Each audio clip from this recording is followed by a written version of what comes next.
প্ৰাকৃতিক অনবদ্য অৱদানে ভৰপূৰ অসম অৰুণাচলৰ সীমান্তৱৰ্তী বান্দৰখাটি গাঁৱত মই আজি উপস্থিত আছোঁ নৰদিহিঙৰ পাৰত।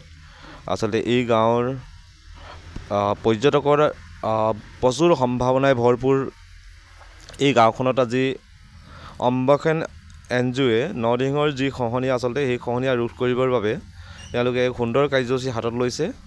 এয়া নৰদিহিং আৰু নৰদিহিঙৰ পাৰত আচলতে কিদৰে পৰ্যটনৰ আকৰ্ষণীয় কেন্দ্ৰ হিচাপে গঢ় দিব পাৰে তাৰ এক পৰিকল্পনা অম্বেখন NGOয়ে কৰিছে আৰু মই অম্বেখন NGOৰ মুখ্য বিষয়া দিগন্ত দহোতীয়াৰ লগত কিছু কথা পাতিম। তেখেতে এই পৰিকল্পনা সম্পৰ্কে বা এই গাঁওখনৰ স্বাৱলম্বিতা লৈ তেওঁ দেখা সপোন সম্পৰ্কে কিছু কথা পাতিম। ইয়া দিগন্ত দা কি ক'ব আজি এই অনুষ্ঠানটোৰ বিষয়ে? আমি এখন প্ৰকৃততে অসমৰ অসমীয়া গাঁও আৰু সেই অসমৰ অসমীয়া গাঁওখন বনাবলৈ যাওঁতেই যথেষ্ট অৰ্থনৈতিকভাৱে আমি দুৰ্বল আৰু সেই অৰ্থনৈতিকভাৱে দুৰ্বল হেতুকে আমি কিছুমান অহৰহ প্ৰচেষ্টা চলাই সেই অহৰহ প্ৰচেষ্টা চলাই আমি NACBDC north east regional council NACBDC লৈ আমি এখন বেম্বু পাৰ্কৰ কাৰণে এপ্লাই কৰিছিলোঁ। সেই বেম্বু পাৰ্কৰ NACBDC আজি বেম্বু পাৰ্কখনৰ আমাৰ সহযোগিতা আগবঢ়াই আজি তিনিচুকীয়া জিলাৰ ডিৰাকচুমনি বান্দৰখাটি গাঁৱত আমি আজি বাঁহ ৰোপণৰ কাৰ্যসূচী আৰম্ভ কৰিছোঁ।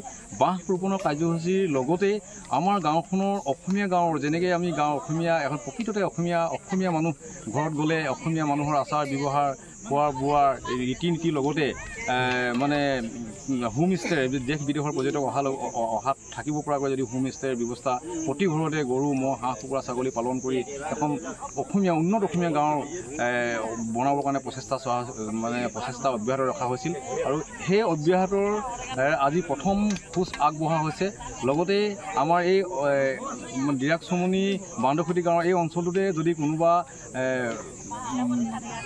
দেশী বিদেশী পৰ্যটকে হওক বা আমাৰ থলুৱা ভাই ককাইসকলে হওক যদি আহে ইয়াতে বৰ্তমান আমাৰ ইয়াতে যিখিনি শামুক ভঙা চৰাই বুলি কয় হাজাৰ শামুক ভঙা চৰাই ইয়াতে মানে বসবাস কৰি থাকে। তেখেতলোকে প্ৰয়োজনীয় সাপেক্ষে এইখিনিও চাব পাৰিব।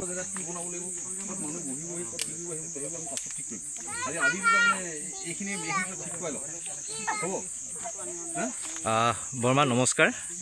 যে আপোনালোকৰ ইয়াত এনেকুৱা সুন্দৰ কাৰ্যসূচী হাতত লৈছে, দীৰ্ঘদিন ধৰিতো নৰদিহিঙৰ গৰাখহনীয়ে আছে, লগতে অম্বেখন NGOয়ে খুব সুন্দৰ আচলতে নৰদিহিঙৰ গৰাখহনীয়া ৰোধ কৰিবৰ কাৰণে যি চেষ্টা কৰিছে, কি ক'ব আপোনালোকৰ কেনেকুৱা লাগিছে আজিৰ দিনটো?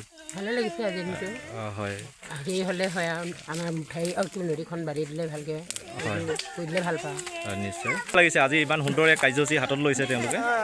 এই সুন্দৰ লাগিছে আমাৰো দিগন্তই যিখিনি আগবঢ়াই আনিছে আমিতো এখন ডাঙৰ ৰিজৰ্ট বহিব বুলিয়ে ভাবিছোঁ। আচ্ছা তাতে যেনেকৈ যদি বহে আমাৰ গাং এইদৰে বাঁহ পুলি ৰুই আচলতে নৰদিহিঙৰ গৰাখহনীয়াও যাতে ৰোধ হয় তাতে আকৌ গোটেই ইয়াতে হস্তামন কৰি চবে এনেকৈ খাই লৈ থাকিব পালে আমি বহুত ভাল পাওঁ। নিশ্চয়। প্ৰত্যেকৰে তেনেকুৱা এটা আশা লৈ আচলতে আজি চবে গাঁৱৰ ৰাইজো আগবাঢ়ি আহিছে নৰদিহিঙৰ যি প্ৰবল খহনীয়া সেই খহনীয়া ৰোধ কৰিবৰ বাবে।